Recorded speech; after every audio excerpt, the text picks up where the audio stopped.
This is the award-winning Lee Pitts Live. This portion of Lee Pitts Live is brought to you by Hodges University, celebrating 25 years of educating Southwest Florida. We have been having a fantastic time with this show here on the River District, and we're going to close out this particular show by talking to the man who is responsible for making the River District one of the safest places in all of Fort Myers. We're downtown at the Fort Myers River District, and we're delighted to have here Fort Myers Police Chief Doug Baker. Thank you, Lee. Chief, let me see if I can get you to pull that chair up a little bit. All right. Live on the air. That's fine if you have to make an adjustment. Okay.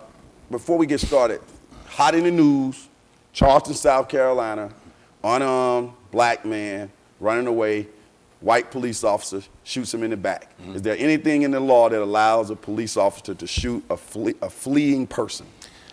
You know, every state has a different statute and different rules of evidence to follow. The only time, and it's even a remote possibility, is in the event the individual is running to harm someone else. You would have a duty and a responsibility to protect that someone else. But for the state of Florida in those conditions, there's nothing that I can think of that would rise to that other than the protection of somebody else. And I think the officials, just from what I see and what everybody else reads, I think the officials in North Charleston, I think, they've terminated them, they charged them. And it's probably the most appropriate at this point to take that type of action. So, we'll all sit together and see how it unfolds. But, it's just, it's unfortunate, it's tragic. And hopefully, as we evolve as a culture of people, a diverse society, we have just a better understanding of how to interact and how to get along with everybody. That's right. Now, usually when you come on the show, over the years, me and you've done these a lot of times, and I've enjoyed it all the time. You always tell me, Lee, wait until all the evidence is in. Would that video to you say that's a lot of evidence? Oh, no, and I love the body cameras, as you well know, the cameras in the car. Today's society is a video and photograph and recording society. Everybody has access to it. And to have that information, and I think that's why they've been able to act so fast. Okay. It made the case for body cameras. It does make the case. No, well, it really makes the case for body cameras. And matter of fact, I had the conversation this morning, and our implementation's only been a very short amount of time, but man, that information that you capture and it's stored, man, it's great stuff. It helps. Okay. It completely erases what happened. Where are we, the city of Fort Myers, with body cameras? Right now, our police officers are wearing body cameras. What's the future? We have 40 out now. The 40 are with all of our support units, our bicycle officers, community policing officers, traffic, our violent crime task force. So those individuals all have the cameras out now. We'll be including additional cameras in this budget. I believe we put in for another 60, so that'll give me a total 100 cameras. And then each year I want to keep continuing. It is expensive, but each year I want to look to continue so that everybody has them and they're utilized according to our policy. Take us behind the scenes. Body cameras, cost, just for educational purposes. I'm saying, why doesn't somebody just wave a magic wand at the federal level or something and just pay for all these body cameras? Well, it doesn't work that way? I think that's what will happen eventually. Typically, you have a number of federal grants that you have the ability to apply for, to pay for. Years ago, we go back 25 years ago, community policing was a thing, so they were offering grants to hire people to go into community policing and take a community policing strategy approach of enforcement. I think these body cameras will be the same thing. Smaller departments would have a hard time paying for them, so I think they're going to give the ability for agencies, and they've already talked about it with our grant writer. I have them monitoring for when that happens so that we can apply for it as well. But the camera itself is not expensive. It's the technology and the storing, and that's where you run into the cost. And okay. It's just the way it is. Right, and maintaining all of that information. Now, I open up by saying you are the person who's responsible for keeping us safe here in this pristine River District, the chief of police. We're gonna take a look at a commercial about the River District. We'll come back and we'll talk River District. Let's take a look. Watch a beautiful sunset followed by a night on the town, all along the brick streets of the historic Fort Myers River District. Over 54 restaurants, bars, and nightclubs. Go to myriverddistrict.com for the best deals the River District has to offer. outdoor dining, year-round, all along the historic streets of the Fort Myers River District. Over 54 restaurants and 34 retail shops. Go to myriverddistrict.com for the best deals the River District has to offer.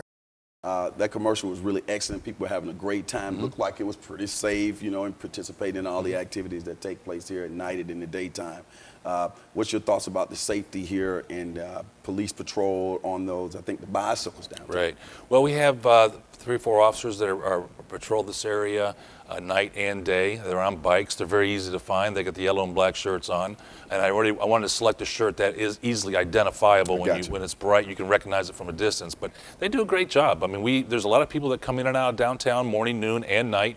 Weekends are very busy. They have a number of great events for people to come and take advantage of. River Walk, Art Walk, Music Walk. I mean, there's just so much to do downtown, and it just looks nice. It feels nice. It's comfortable. I eat downtown pretty regularly myself at lunch, and the food's always good restaurants, and it's just it's really enjoyable. If you want to do something different, check out a couple of the events. Talk about the Marine units, the new Marine units, and their impact on the River District. We have 1 full-time and 3 part-time Marine officers, and we patrol mainly out in the Yacht Basin and going a little bit down to the marinas here to the west. But during this time of year, we will run all the way up to the power plant. plant. Fort Myers has a boat?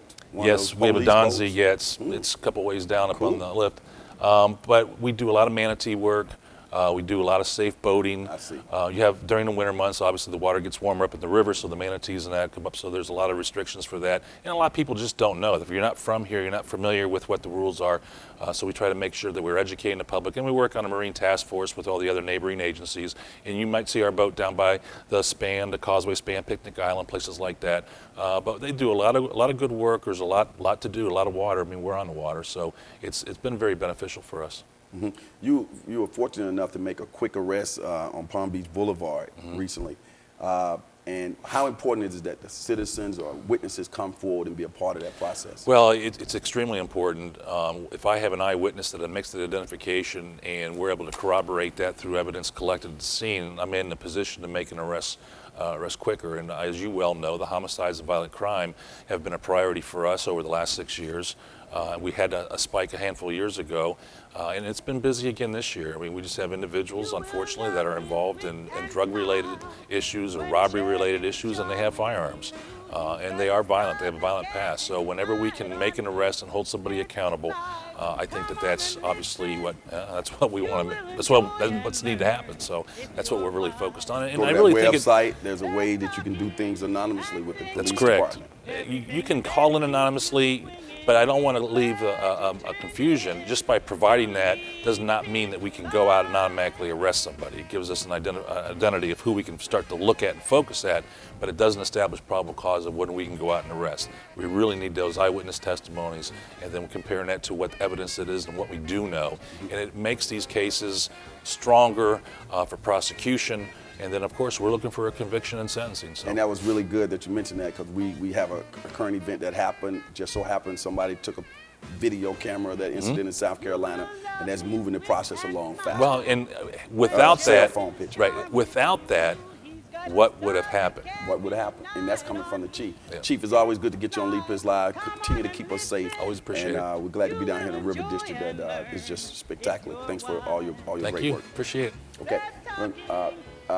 Join us next week on Lee Pitts Live when we come. And next week we'll get a chance to talk to Zach Kearns, a restaurateur. We get a chance to talk to Lori Fedge, Andrew Bullen, Children's Network of Southwest Florida, and some other great things that happen on Lee Pitts Live next week. We'll see you. Lee Pitts Live is a Lee Pitts Enterprise production.